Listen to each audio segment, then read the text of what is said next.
안녕하세요. 제 아내는 시각장애인입니다. 희미한 명암만이 구분 가능한 정도로 실명과 마찬가지 상태입니다. 선천적 장애는 아니고 아주 어릴 때 교통사고로 인한 장애라고 들었습니다. 그때 사고의 후유증으로 한쪽 다리를 조금 절기도 하지만 이는 크게 보이지 않는 정도입니다. 결혼 전 아내는 장애인 단체에서 시각장애인 아이들을 가르치는 일을 했고 제가 대학생일 때 봉사활동을 갔다가 처음 만났습니다. 긴 생머리에 창백할 정도로 하얀 얼굴 잡티 하나 없이 빛나는 피부 오똑한 코 앵두 같은 입술까지 화장 하나 안 한 얼굴인데도 너무나 예뻤어요. 시각장애인이라고 믿기 힘들 정도로 눈이 초롱초롱하게 빛나는 그녀는 아이들에게도 저같이 봉사활동을 다니는 남자 대학생들에게도 인기가 많았습니다. 솔직히 제가 좀 못생겼습니다. 그냥 못생긴 게 아니라 많이 못났어요. 그래서 한 번도 연애를 해본 적이 없었고 고백할 때마다 차이곤 했었거든요. 그런데 그 여자는 제 얼굴이 제대로 보이지 않아서 그런지 다른 잘생긴 놈들과 저를 똑같이 대해줬고 덕분에 자신감이 생기더라고요. 같이 차 한 잔 마시자 해도 언제나 응해줬고 저에게 승훈 씨는 너무 자상하고 목소리가 좋아요. 어떻게 생겼는지 궁금해요. 라고 말해주기도 했었죠. 자꾸 제게 닮은 연예인이 누구냐 하면서 묻길래 저도 모르게 장동건이랑 원빈을 반반씩 닮았다는 소리를 가끔 듣는다고 거짓말을 해버렸어요. 아내가 어릴 적 시력을 잃었기에 장동건이랑 원빈은 알 것 같아서요. 아내는 그 말을 들으며 활짝 웃더니 나는 조인성 같은 남자를 좋아하는데 라고 하대요. 그러면서도 싫지 않은 기색이었어요. 솔직히 진짜 찔렸지만 솔직히 말할 수는 없었습니다. 제가 사실 유해진이랑 박지성을 닮았다는 말을 많이 들었는데 그렇게 말할 수는 없는 거잖아요. 아내가 너무 좋아서 사귀자고 고백하고 싶은 마음이 굴뚝 같았지만 학생이기도 하고 하도 여자들에게 많이 차여서 그런지 자신감이 생기지 않더라고요. 그렇게 계속 친한 지인으로 지내다가 제가 대학 졸업하고 직장 생활을 시작하면서 이제 직장이 생겨 돈도 벌고 안정을 찾으니 용기가 좀 생겼습니다. 그녀에게 당신을 행복하게 해주고 싶다. 라는 말로 대시를 하였고 본격적으로 1년 연애하고 결혼까지 하였습니다. 아내랑 연애하면서 알게 된 사실인데 어렸을 때부터 인기가 많아 많은 남자들의 대시가 있었다고 하더군요. 역시나 그 여자는 제가 첫 남자가 아닌 듯 했어요. 저는 이 여자가 첫 여자였는데 좀 억울하더라고요. 심지어 그 여자는 잠자리에서 눈이 보이지 않는데도 꽤나 능숙했습니다. 솔직히 이렇게 물어보면 찌질하고 진짜 남자답지 못하다는 게 저도 잘 알지만 저도 모르게 혜리 씨는 몇 명이랑 잤어요? 라고 첫날 밤에 물어봤었네요. 제가 이렇게 묻자마자 그렇게 천사 같던 여자가 제 쪽으로 본인이 잡히는 물건을 쥐다 던지면서 펑펑 우는 겁니다. 그때서야 그 말이 여자에게 절대 해서는 안 되는 말인지 처음 알았네요. 첫 정식 연애인지라 이렇듯 연애하는 내내 그 여자를 거스르게 하는 짓들을 좀 하긴 했었지만 그래도 그런 것 빼고는 별 문제 없었답니다. 저는 부모님과 여동생이 한 명 있습니다. 가족들에게 이 여자와 결혼하고 싶다고 소개하니 저희 어머니 사색이 돼서는 어쩔 줄 몰라 하시는 게 눈에 보이더라고요. 반면에 저희 아버지는 이렇게 예쁜 며느리가 들어와서 너무 좋다고 본인은 무조건 찬성이라 하셨어요. 아이고 내가 다 눈이 부시다. 이렇게 예쁘고 찬한 며느리가 우리 집안에 오니 너무 좋다. 아가야 고맙다 우리 집에 시집와줘서. 이러면서 제 아내 손을 쓰다듬으시며 연신 고맙다 하셨죠. 아내를 집에 데려다주고 다시 집에 오니 어머니가 이렇게 말씀하셨어요. 너 정말 이런 여자랑 결혼해서 제대로 살 수 있겠어? 눈이 안 보인다는 건 말할 수 없는 거지. 들을 수 없는 것보다 더 옆에 있는 사람이 힘든 거야. 손이 없고 발이 없는 거랑 같은 거라고. 내가 평생 이 여자 손이 되고 발이 돼줄 수 있겠니? 정말 그걸 내 평생 견딜 수 있겠어? 그 사람의 장애와 그 사람 인생을 짊어지고 갈 자신이 있는 거야? 네. 엄마 저 정말 자신 있어요. 그리고 솔직히 이 여자 아니면 저 받아줄 여자도 없어요. 아시잖아요? 저 초중고 내내 못생겼다고 왕따 당한걸요? 이 여자만이 제 외모에 대한 탐견 없이 저를 받아줬어요. 저 정말 자신 있어요. 이 여자 제가 책임질 거고 후회하지 않을 거예요. 그래야 알겠다. 대신 절대 이혼하겠다거나 후회한다는 말하지도 말고 그런 생각도 말아라. 내가 선택한 거니까. 네. 엄마 정말 그럴게요. 저희 어머니와 아버지 모두 제가 그렇다고 하자 크게 반대하지 않고 아내를 받아주셨어요. 허나 오히려 주위에서 반대를 많이 했습니다. 정말 많은 사람들로부터 비장애인과 장애인의 결혼에 대해 참 많은 말들과 우려 섞인 말들을 들었지만 사랑 하나로 극복하면 된다고 믿었습니다. 그리고 결혼식을 올렸습니다. 눈이 보이지 않는 아내는 본인이 얼마나 결혼식에서 아름다웠다는 걸 모를 겁니다. 정말 결혼식 내내 제 입이 뒤에 걸렸었네요. 원래도 예뻤는데 신부 화장까지 하고 새하얀 드레스에 공주 같은 왕관까지 쓴 이 천사 그 자체였어요. 제 결혼식에 온 사람들 모두 연예인 결혼식에 온 것 같다고 말할 정도였죠. 결혼식 전에 혹시라도 실수할까봐 장인어른과 함께 입장 연습을 여러 번 해서 그런지 아내는 자연스럽게 신부 입장할 수 있었고 몇몇 아내가 시각장애인인 걸 모르는 지인들은 나중에 아내가 눈이 보이지 않는다는 걸 알고 엄청 놀랐다고 하네요. 그 정도로 아내는 겉보기엔 보통 사람들과 같았습니다. 신혼여행을 다녀와서 아내와 행복하게 결혼 생활을 하자고 다짐하고 약속했어요. 하지만 결혼 생활은 제 생각과 달랐습니다. 제가 아내에 대해 잘 모르는 상태로 결혼했다는 것을 깨달았습니다. 아내는 몸이 아니라 마음의 장애가 문제였던 사람이었습니다. 연애 당시 아내는 장애인에 대한 편견을 극복하고 싶다며 열심히 공부하고 자기 관리를 하는 똑똑하고 당찬 사람이었고 밝고 명랑한 성격의 사람이었습니다. 그런데 한 집에서 살기 시작한 아내의 모습은 그와 거리가 멀었습니다. 아내는 아주 예민하고 신경질적이고 화를 주체하지 못하는 사람이더군요. 시각장애가 있다 보니 집안의 모든 물건이 정확히 제자리에 있어야 했는데요. 처음에 그 점에 대해 확실히 주의를 들었기에 조심하려 노력도 노력했지만 한 번씩 실수가 있었는데 그때마다 아내는 너무나 심하게 폭발을 했습니다. 맨 처음 폭발했을 때가 신혼생활 시작한 지 일주일도 되기 전이었어요. 항상 티슈를 두는 소파 귀퉁이에 손을 뻗었는데 티슈가 없었던 모양입니다. 막 비명 같은 소리를 지르기 시작했습니다. 놀란 제가 무슨 일이냐고 묻자 무슨 일이냐고? 몰라서 물어 티슈 두는 자리에 왜 티슈가 없어? 이 자리에 있어야 할 거 아니야. 이 정신 나간 놈아 말귀를 못 알아들어 짐승만도 못한 놈아 말귀도 못 알아쳐먹니? 귓구멍을 찢어줘 하면서 저에게 욕을 하기 시작했습니다. 정말이지 심각한 욕이었습니다. 정말 소름 돋는 욕들을 공중에 질러댔습니다. 아내의 그런 모습은 처음 봐서 저는 얼어붙어 아무 말도 할 수 없었습니다. 그러다가 소파 아래에 떨어진 티슈를 발견하고는 혜리야 그만 좀 해. 티슈 내가 옮긴 게 아니라 내가 움직이면서 떨어진 것 같아. 여기 바닥에 떨어져 있잖아. 내가 건드렸나 봐. 라고 말했는데 내가 눈 안 보인다고 거짓말을 해. 나를 갖고 노니까 좋아? 하면서 1시간에서 2시간 사이 정도 계속해서 욕을 해댔어요. 바닥에 발을 굴러대며 화를 주체하지 못하면서 말이죠. 아내를 간신히 진정시킨 후에 대화를 했습니다. 이제부터 물건 제자리에 두는 것에 더 신경을 쓸게. 대신 혜리 너도 욕하거나 소리 지르는 이제 하지마. 알겠지? 알겠어 승훈씨. 하지만 그 뒤로 이 같은 일들은 자주 긴 번이 일어났습니다. 주로 집안일은 제 담당이었어요. 밥 청소, 빨래, 쓰레기 버리기 등등.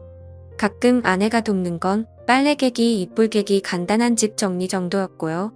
승훈씨 주방에는 불과 칼이 있으니까 위험하잖아.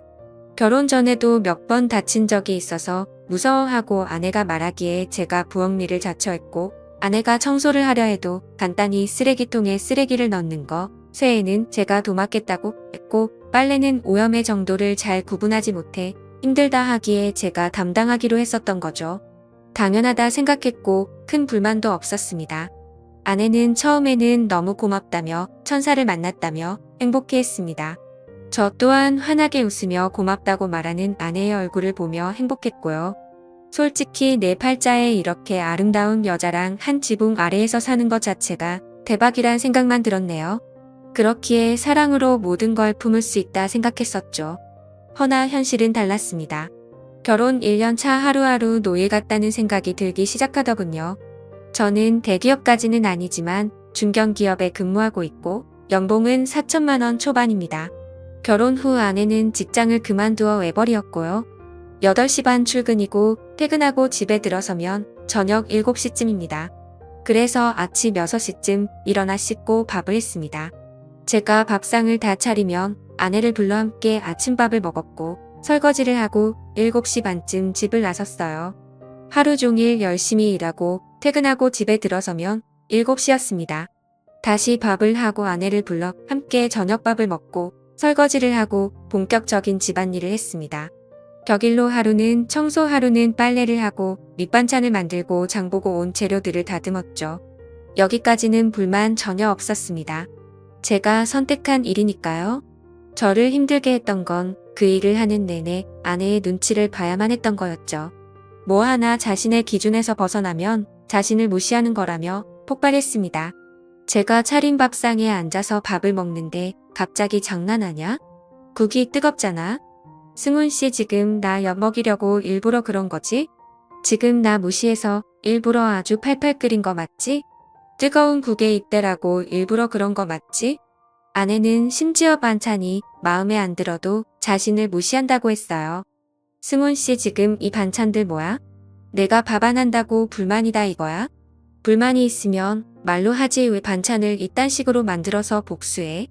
일부러 내 입에 안 맞는 음식을 먹이는 거 아니야? 라는 말도 하며 화를 냈었죠. 너무 힘이 들었습니다. 가슴이 늘 답답했습니다. 어느 날은 비 오는 날이어서 부침개에 막걸리 생각이 나더라고요. 마침 동료들이 전집에 간다기에 같이 갈까 싶었지만 그날따라 전화 너머 아내 목소리가 너무 안 좋았기에 차마 말을 못 꺼내고 일찍 집에 갔습니다. 집에서라도 전을 좀 해먹으려고 김치전 거리를 만들었고 불 위에 프라이팬을 올리고 기름을 두른 상태였습니다. 그날 아내가 또 폭발했습니다. 화장실에서 마구 소리를 질렀습니다. 휴지 어딨어? 휴지가 어딨냐고? 야 이 새끼야 귓구멍 막혔어? 휴지 어딨어? 라면서요. 제가 실수로 두루마리 화장지를 채워 넣는 걸 잊은 겁니다. 저는 불 위에 프라이팬을 둔 상태로 뛰어가 휴지를 가져다 주었습니다. 불 위에 프라이팬이 있는 상태여서 불안한 마음에 휴지를 얼른 주고 얼른 주방으로 돌아갔습니다. 그리고 프라이팬을 체크하며 불을 조절하는데 갑자기 등 뒤로 휴지가 날아왔습니다. 휴지는 프라이팬에 맞았고 프라이팬이 뒤집어지며 뜨거운 기름이 사방으로 튀었습니다. 본능적으로 피했지만 결국 정 발등에 큰 화상을 입고 말았네요. 아 여보, 나 지금 발등에 화상 입었잖아. 뭐 지금 당신 아픈 게 더 중요하다 이거야? 내가 기분 나빠했는데 충분히 사과하지도 않고 왜 주방으로 가? 더 처먹는 게 나보다 더 중요하다 이거야? 당신 지금 날 무시하는 거야? 냉큼 주고 돌아간 건 날 무시하는 행동인 거 몰라? 그래도 여보 나 지금 너무 아프단 말이야. 프라이팬이 뒤집어지면서 기름이 내 발에 쏟아졌다고? 그게 내 탓이라는 거야? 그게 당신이 놔두고 달려가서 생긴 일이니까 당신 탓인 거잖아. 그때 이혼을 해야겠다고 결심이 섰습니다. 그래서 이제 도저히 당신과 한 집에 살아가기가 힘들다. 이혼하자. 했더니 집안의 모든 것을 부수며 소리를 지르기 시작하더군요. 그러더니 갑자기 저희 아버지에게 전화를 해서 아버님 지금 승훈 씨가 저한테 이혼하자고 해요. 저 어떻게 해요? 하면서 흐느끼는 겁니다. 아버지가 신혼집이 불편하면 본인이 보살펴 줄 테니 시댁으로 오라 했나 봐요. 갑자기 짐을 저보고 싸주라 하대요. 그날 아내를 본가로 보낸 뒤 아버지 어머니한테 엄청나게 혼났어요. 이혼 이야기 절대 안 하기로 해놓고 뭐 하는 짓이냐고 이렇게 책임감 없는 놈인 줄 몰랐는데 실망했다고 말이죠. 저는 그날 혼자 신혼집에서 잠을 자며 많이도 울었습니다. 하나밖에 없는 아들 앞으로 아내 보호하는 일을 최우선으로 삼고 살아가겠다는 말에 마음 아프셨겠지만 믿고 허락해 주신 부모님이신데 실망시킨 것 같아 너무 죄송했어요. 그때 그 마음으로 시작했는데 1년 만에 무너진 내 자신도 바보같이 느껴졌고 아내를 제대로 감싸주지 못한 것 같아 미안했습니다. 어찌해야 하나 괴로웠어요. 아내에게 다시 가서 사과해야겠다. 그리고 부모님께도 다시는 이혼 이야기 꺼내지 않아야겠다. 결심하고 다음 날 본가에 가서 아내에게 다시 집에 가자 했네요. 아내는 싫다더군요. 마침 그날 여동생이 집에 있어서 여동생 방에 들어가 그간 있었던 일들을 이야기했네요. 그동안 그런 일들을 전혀 몰랐던 여동생은 많이 놀랐고, 그리고 그날 여동생이 짚어줘서 알았는데 그 사이 제 머리에는 원형 탈모가 시작되고 있었습니다. 저의 스트레스를 이해한 동생이 여자 대 여자로 한번 이야기를 해보겠다고 했습니다. 그날 본가에서 저녁 식사를 했는데 그 자리에서 여동생이 새언니 말 꺼내기 힘든 일이지만 언니에게 부탁이 있어요. 라며 말을 꺼냈습니다. 아내를 비롯해서 부모님 모두 무슨 일인가 궁금한 기색이었죠. 제 여동생은 조곤조곤 새언니 두 사람 사랑하며 시작한 결혼 생활인데 서로 조금씩 양보하고 맞춰가며 살아야 하지 않겠어요? 이렇게 감정 상한다고 시댁에 오는 건 좀 아닌 것 같아요. 도와줄 일이 있으면 저에게도 알려주세요. 제가 도울게요. 라고 이야기했습니다. 그 말을 듣자 저희 아버지, 너 지금 새언니한테 무슨 싸가지 없는 짓이야? 너 지금 시누이짓 하는 거냐? 더 그럴 거면 우리 집에서 나가라. 감정 상한다고 온 게 아니라 내가 오라고 한 거다. 라면서 엄청나게 언성을 높이시더군요. 그걸 듣던 제 여동생이 아빠 지금 나 정말로 최대한 예의를 갖춰 해결책을 찾고자 이야기한 거잖아. 라고 말하자마자 저희 아내 갑자기 꺼이꺼이 울면서 아가씨 그렇게 안 봤는데 지금 저한테 시누이질 하시는 거예요? 저희 남편이 어떻게 말했는지 모르겠는데 저 진짜 잘못한 거 없어요. 남편이 잘못한 거고 남편이 이혼하자고 한 건데 왜 저한테 그러세요? 라면서 저희 부모님이 주무시는 안방문을 열고 들어간 후에 문을 쾅 닫더군요. 저희 아버지는 저랑 여동생 보고 당장 나가라고 꼴도 보기 싫다면서 소리를 지르셨고 그걸 말없이 지켜만 보시던 저희 엄마도 열이 받으셔서는 여보 당신 지금 뭐 하시는 거예요? 우리 자식들보다 며느리가 더 중요하다는 거예요? 왜 갑자기 며느리를 집에 들이고 자식들을 내쫓는 거예요? 나도 같이 내쫓으세요. 우리 자식들 내쫓을 거면 이라고 소리 지르셨네요. 아내는 안방에서 소리를 꾀악 지르더니 친정에 전화를 한 모양이었어요. 전화기를 붙들고는 이대로 못 살겠다고 자신을 데려가 달라고 소리 높여 우는 소리가 들려왔습니다. 결국 놀란 장인어른 장모님이 달려오셨고 처형도 함께 왔습니다. 아내는 언니가 한 분 계시거든요. 아내가 전화하고 1시간 안에 모두 저희 본가에 모였습니다. 그때까지 아내는 안방 저희 부모님 침대에 누워서 라고 소리를 지르며 울고 있었습니다. 1시간 가까이 쉬지 않고 한자리에서 엄청난 데시벨로 소리를 지르는 아내를 보고 여동생을 비롯해서 저희 아버지 어머니 모두 많이 놀랐습니다. 그런 모습 제가 말하지도 않았고 보지 못했기에 당황스러웠을 겁니다. 결혼 전으로 우리 가족과 함께 했을 때 아내 모습은 밝고 차분했었거든요. 처가 식구들이 들어오자 아내는 저와 이혼하겠다고 소리를 질러댔습니다. 장모님과 처형이 감싸 안으며 아무리 달래도 좀처럼 진정이 되지 않았어요. 처형이 저에게 뭔가 대화를 하려 했지만 아내가 워낙 불붙은 날뛰는 상황이라 대화가 되지 않았습니다. 결국 장모님과 처형이 아내를 데리고 밖으로 나갔고 장인어른만이 남아서 저와 10분 정도 대화를 나누고 돌아갔습니다. 무슨 일인가 묻기에 그동안 아내의 폭언에 시달렸고 며칠 전엔 물건을 집어던져 기름에 화상까지 입었으며 이것 또한 내 잘못이라며 사과조차 없다. 그동안 경제적인 일과 살림 사는 것까지 내가 도맡아 하면서도 아내에게 뭐 하나 요구한 적 없는데 정신적 학대까지 지속적으로 당하다 보니 더 이상 결혼을 유지할 길이 없다고 솔직히 말씀드렸습니다. 장인어른은 한숨을 푹푹 쉬시며 일단 애가 진정이 안 되었으니 애한테 이야기를 듣고 다시 이야기 나누어야겠다고 밖으로 나가셨습니다. 이 모든 과정을 제가 장인어른께 드리는 말씀까지 고스란히 보고 들은 여동생은 펑펑 울며 저의 이혼을 돕겠다고 했습니다. 결혼이란 건 한 사람과 가정을 이루고 평생 의지하며 살아가야 하는 일인데 저는 이 사람과 정말 더 못할 것 같았습니다. 그날 이후 아내는 친정에서 돌아오지 않았고 며칠 동안 잠잠하다가 처형에게서 전화가 왔습니다. 동생 대신 사과한다며 저를 달래더니 재수가 와서 한 번만 굽혀주면 애가 들어갈 거예요. 재수가 좀와서 사과하면 안 돼요? 라고 했습니다. 저는 단호히 거절했습니다. 그러자 카톡이 왔어요. 아내였습니다. 아내에겐 시각장애인 전용 컴퓨터가 저희 신혼집과 첫가에 한 대씩 있었거든요.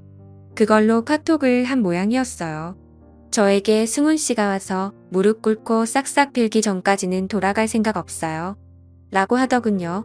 아내의 메시지가 제 폰에 들어왔다는 것조차 끔찍하여 당장 지우고 싶었지만 이제 이혼을 생각하기에 다 증거가 될까 싶어 남겨두었습니다. 정말 마지막 전까지 다 떨어진 것이 느껴졌습니다. 결국 죄스러운 마음으로 부모님께 알리니 어머니는 내가 좀 그렇다면 이혼해라 라고 하셨고 아버지는 이혼은 절대 안 된다. 내가 잘못한 거다. 그렇게 참하고 예쁜 내가 오죽하면 그렇게 꺼이꺼이 울었겠니? 우리 집에 데려와라. 내가 잘 달래서 설득하마. 라고 하셨어요. 처가에서는 어떻게든 다시 저희 사이를 붙이려고 노력하셨는데 아내는 제가 사죄하기 전까지 절대 용서하지 않는다고 카톡만 보냈습니다. 그러면서도 법원에 같이 가자는 말에는 답이 없었습니다. 아버지는 저에게 시각장애인인 불쌍한 아내를 버리는 남편쯤으로 매도하시더군요. 제게 일어난 1년간 노예살이 같았던 신혼생활을 하나하나 말씀드려도 차만 우리 며느리가 그럴 리가 없다고만 하셨어요. 정말 너무나 끔찍했습니다. 아내의 연락도 아버지의 연락도 너무 싫었어요. 그래서 핸드폰을 끄고 며칠 생활을 했네요. 그러던 어느 날 갑자기 어머니가 저희 신혼집에 찾아오셨습니다. 어머니가 무슨 일로 저희 집에 오신 거예요? 라고 물으니 아무 말도 안 하시고 한숨만 푹푹 쉬시는 겁니다. 무슨 일이냐고 아무리 물어도 이 아빠 제 정신이 아닌 것 같다. 라는 말만 반복하셨습니다. 알고 보니 제가 연락을 안 받고 있던 그 며칠간 많은 일이 있었더군요. 정말 저희 아버지가 자꾸 아내를 설득해보겠다고 아내를 본가로 불렀고 아내랑 저희 아버지랑 많은 이야기를 나누었다고 합니다. 그걸 보면서 저희 여동생과 아버지가 큰 마찰이 있었나 봐요. 결국 아버지가 저희 여동생에게 이라는 말과 함께 내쫓으셨고 그걸 보던 저희 어머니가 화를 내며 같이 나가라면서 욕까지 하셨다네요. 저희 아버지가 원래 불같은 성격이라 저희 어머니가 평생 참고 사셨는데 며칠간 아버지가 아내와 꼭 붙어서 이것저것 챙겨주시고 손과 발이 되어주시면서 저희 어머니에게는 평생 안 하던 행동들을 하시니 꽤나 어머니가 열이 받으셨나 봐요. 그 꼴도 보다가는 병들어 죽을 것 같아서 저희 집에 오신 거였어요. 처음 저희 아내를 봤을 때부터 워낙 저희 아내를 좋아하셨고 며느리 사랑은 시아버지라는 말이 있으니 저는 그쯤으로 생각했었는데 저희 여동생과 어머님에겐 그렇게 하면서 저희 아내에게만 그렇게 살갑게 구시는 아버지가 제가 보기에도 정상은 아니었어요. 아내와 이혼을 결심했다는 거 아시면서도 굳이 아내를 설득하겠다고 그러시는 것도 이상했고요. 저는 어머니께 엄마 제가 오늘 집에 가서 아내 친정으로 보내고 이혼하려고요.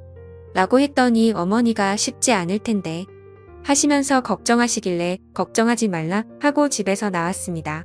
본가에 가서 현관문 비밀번호를 치고 거실에 들어섰는데 아무도 없는 듯 조용하더군요.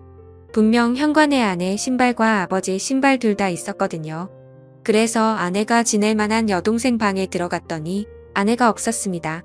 저희 본가가 안방을 제외하고 작은 방이 3개인데 나머지 2개의 다른 방들을 열어봐도 아내가 없었어요.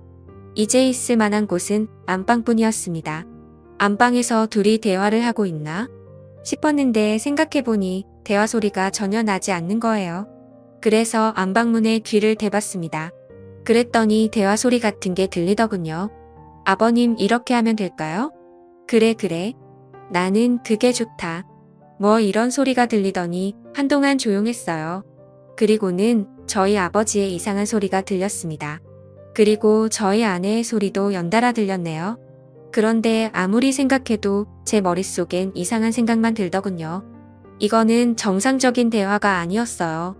아닐 거야 라고 생각하고 안방문을 확 열어버렸습니다. 그리고 저는 제 앞에 펼쳐진 장면을 보고 저는 아무 말도 하지 못하고 하늘이 노래졌습니다. 그렇게 문소리를 듣더니 제 아내는 누구야? 라는 소리를 했고 저희 아버지는 너 지금 뭐 하는 거냐? 하면서 오히려 저에게 언성을 높이더군요. 그제야 아내가 상황 파악이 됐는지 황급히 막 주변을 더듬더듬거리더라고요. 저는 결국 아무 말도 하지 못한 상태로 그 자리에서 나와서 집으로 왔고 어머니가 무슨 일이냐고 묻는 말에 아무런 말도 하지 못했습니다. 그리고 지금 일주일 정도 지난 상태인데요. 솔직히 이제 어떻게 해야 할지 모르겠어요. 이혼 소송을 시작하면서 제가 본 이야기들을 어머니나 여동생에게 말할 자신도 없네요. 상처만 줄 게 뻔하니까요. 달라질 건 없고요. 이럴 때 전 어떻게 해야 할까요? 아내에게 연락했더니 본인은 절대 이혼할 생각이 없다네요. 네가 어떻게 그럴 수 있냐? 하니 본인이 뭘 잘못했냐고 오히려 적반하장이었어요. 제가 증거가 없는 걸 알고 있는 것 같더군요. 저희 아버지에게는 차마 연락하지 못하고 있습니다. 진짜 그날이 꿈만 같고 거짓말 같아서요. 차라리 지금 제가 하는 말들이 다 자작이고 거짓말이었으면 좋겠네요. 아직도 눈만 감으면 그날 일이 생각나고 힘이 드네요. 저 이제 어떻게 해야 할까요? 현명한 조언 댓글로 부탁드려요.